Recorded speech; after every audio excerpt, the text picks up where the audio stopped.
besties, welcome to today's video. Today we are going to be chatting about the books that I plan to read in April and all of the exciting new releases that are coming out this month. So grab yourself a coffee or a matcha or a snack. This is going to be a chatty one because I am so excited that April is finally here. I feel like I've been waiting for April of 2025 for like 6 months. I heard about so many books coming out this month so long ago and I just can't believe that it's finally here. So yeah, the majority of the books that I'm planning to read in April will be new releases. But in addition to those new releases, there are a couple of books that I've checked out from Libby. So I'm planning on reading these two books in addition to all of those new releases. And these two books are A Sea of Unspoken Things by Adrienne Young. This one actually came out earlier this year in January, and I thought I was gonna read it right away when it came out, but I just unfortunately didn't find myself being drawn to it. But now that the audiobook is available for me on Libby, I feel like it's gonna be so much easier for me to get myself to start reading it, you know? Sometimes to get myself to start reading a book, I'll just start the audiobook. Once I get invested, then I'll like pick up the physical book or just end up listening to the whole thing. But yeah, I originally bought this book a couple of months ago because it was by Adrienne Young, and one of my favorite books that I read last year was The Unmaking of June Farrow by her. I honestly didn't really even know what this one was about when I bought it. I was just excited to have another piece of work from Adrienne Young. From what I've gathered, we've got a bit of a mystery plot going on. Our main character is a twin whose twin passed away, and they uncover loads of like mysterious things about this twin after their death. I also wonder if there's gonna be some kind of magical element going on in this book, because there was in June Farrow that had some magical realism elements, I would say. So yeah, I'm super excited to get to this one. I think it is also fairly short. Yeah, it's under 300 pages looks like. So I'm committing now. I will finally get to this month. The other audiobook that finally became available for me to listen to on Libby is none other than The Women by Kristen Hanna. This will be my very first Kristen Hanna book, so I am excited and scared. Something about this book is just really intimidating to me. I think I'm a little bit worried that I'm not gonna like it. So many people love Kristen Hanna's writing, so I feel like I need to try it and see if it's for me or not. What I know about this book is that it follows the women and their stories and what they contributed to the Vietnam War, and then maybe how the war affected them afterwards. Not entirely sure there. I'm a little bit scared to read this book because I don't really like war stories. In fact, one of my least favorite kinds of movies are war movies, except for one specific war movie. I bet you can guess. They just really stress me out and cause me a lot of anxiety oftentimes, so I avoid war movies at all costs. And I don't think I've really read any war-related books for the same reasons. I mean, worst comes to worst, if I really am not enjoying myself, I can always DNF. But I have a feeling I will want to know what happens, and I have a feeling it's gonna hurt my heart. So yeah, excited and scared. Now let's get into all the new releases that I'm planning on reading this month. I have 7 books listed here that are coming out. Starting off on the first day of the month, we have Gifted and Talented by Olivia Blake coming out. Last year I read Masters of Death by her and absolutely loved it. That book kind of solidified her as an auto-buy author for me. So when I saw that she has a new book coming out, I got so excited. I believe this one follows 3 siblings who are fighting for some kind of inheritance. I think their father passes away and is gonna pass something on to them. I've heard that it gives Succession vibes in that way, and Succession is one of my favorite TV shows ever. Now that I'm thinking about it, I think the thing he might be passing on is like some kind of powers, because I think the siblings have telekinesis, or telekinesis runs in the family. I don't know. I could be making some of that up. I'm super excited to find out what exactly happens in this book. It's going to be so hard to decide which book I'm gonna read first because 3 of them come out on the 1st of the month. So it could be Talented and Gifted by Olivia Blake, or it could be Conditions of Will by Jessa Hastings. Jessa is another auto-buy author for me. A lot of these books that are coming out this month are from my favorite authors, which is just so exciting. How many times am I gonna say exciting, excited, or I'm excited in this video? I've probably already said it like 1 million times. Whatever, I am, okay? Sue me. Magnolia Park series are some of my favorite books ever, and because of that I will just buy anything this woman writes. I just love the lyricalness of her writing. I love the way she creates metaphors. Her writing's just very beautiful to me and honestly feels like poetry. Let's look up a summary of Conditions of Will because I actually could not tell you what it's about. I think it takes place in like Georgia, or maybe the main character's name is Georgia. Okay, main character's name is Georgia. She's a professional lie detector and body language savant. Wait, that's cool. She's been long estranged from her infuriating, closed-minded, wealthy South Carolina family. Okay, I thought it took place somewhere in the South. After falling out years ago, the chasm runs deep between the black sheep, Georgia, and her gay alcoholic brother, and their parents and elder siblings.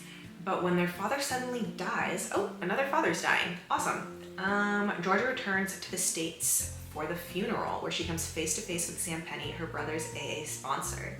Ooh, so maybe there's some kind of romance going on with her and Sam.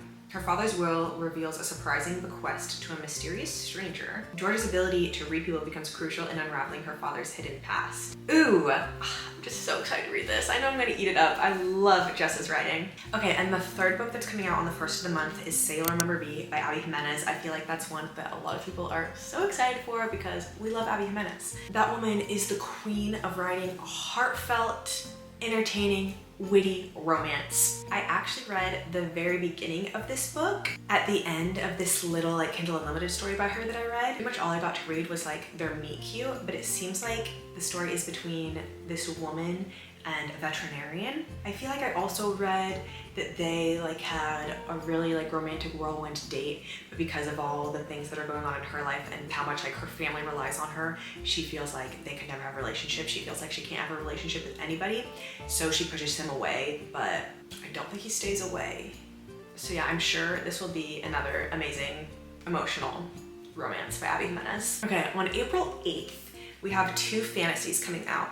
The first is Enchantra by Kaylee Smith, which will be the second book to Phantasma that came out, I think, last year. I read Phantasma earlier this year and loved it way more than I thought I was going to. I don't know why. Last year I tried reading it a couple of times, couldn't get into it, but then once I finally got into it and picked it back up this year, I read all of it really quickly. I found it to be a super easy to digest and understand fantasy that gave Kingdom of the Wicked and Caraval vibes. It gives Kingdom of the Wicked vibes because there's another kind of like demon prince situation going on and it's pretty dark. And it gives Caraval vibes because Phantasma are these games where there is a trial each night, similarly to how Caraval is like games and is split up by each night, if that makes sense. But yeah, I'm someone who loves trials in a fantasy book. I find that it really helps me stay engaged and want to know what's gonna happen next when there's like lots of action and things are moving quickly. So I'm excited to see where Kaylee Smith takes Enchantra. I know it's following different characters and there's like a different romance that unfolds, but I feel like she won't do another Phantasma games because that would be quite repetitive.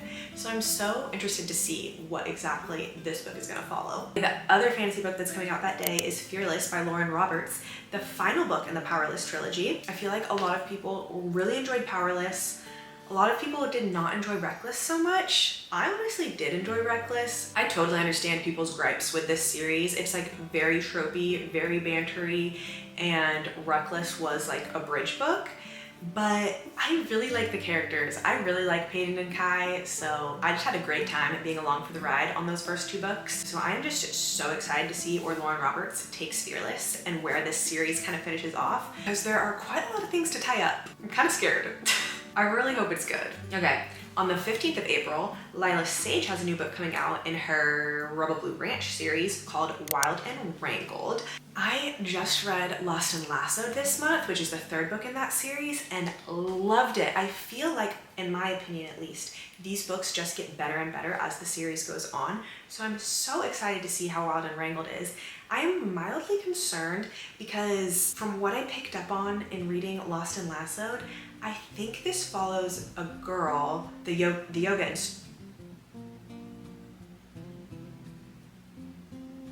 No. Wait, am I getting Rose Hill mixed up with Rebel Blue Ranch? We gotta look into this. I think I'm low-key getting them mixed up. Don't read too many cowboy romances back to back in different worlds, you guys, or else you'll get confused. I totally just got them mixed up. Personally, a little bit concerned with how much I'm gonna like the next book in the Rose Hill series, but I'm not concerned with how much I'm gonna like the next book in the Rebel Blue Ranch series, because in this one we're gonna be following Camille, who is Gus's ex, who he has a child with. Gus was the main character in the last book. And Cam is like a lawyer. She has her shit together. She seems like a Nesta type character that I would really enjoy. And I think this is a second chance romance with this guy, Dusty. It seems like they had something before. He never lost feelings for her, and this is them rekindling it. Nearly 10 years after they first met, Dusty and Cam begin to wonder if their first love can also be their last. And this time, will it be forever? Sounds like it might be. Okay, last book that I'm so excited to come out in April. On the 22nd, we have Great Big Beautiful Life by none other than Emily Henry herself, the one that we are all really looking forward to. Emily Henry has said that this book is roughly based on The Last Great American Dynasty by Taylor Swift. I'm so excited to get a book based off of a folklore song. It also seems to be giving Seven Husbands of Evelyn Hugo vibes just a little bit, because we have 2 authors who are competing to write the like memoir or biography, I guess, of a super famous star who's now older and I think retired. So I'm so excited that we're getting another Emily Henry book about two bookish people. I feel like when she writes those type of books, her characters are so intelligent and witty and fun. I'm so excited to see where this book's gonna fall on my Emily Henry ranking because I just reread Book Lovers and loved that book so much. I think my ranking goes Happy Place, Book Lovers, Beach Read, Funny Story, People We Meet on Vacation, top to bottom. But I feel like I need to reread Funny Story, People We Meet on Vacation, and Beach Read because it's been a long time since I've read Beach Read and People We Meet on Vacation, and it's been a year since I've read Funny Story. Watch me reread all of Emily Henry's books after I read Great Big Beautiful Life. I feel like I might do that. Anyways, those are all the books that I'm so excited to read in April. Thank you guys so much for watching today's video. I love just getting to sit down and yap about books with you guys. So please comment down below which new release you're most excited for this month. Or maybe a few if you can't pick one. I don't think I'd be able to pick one. Don't forget to like and subscribe, and hopefully I will see you in next week's video. Bye! Cheers! Thank you.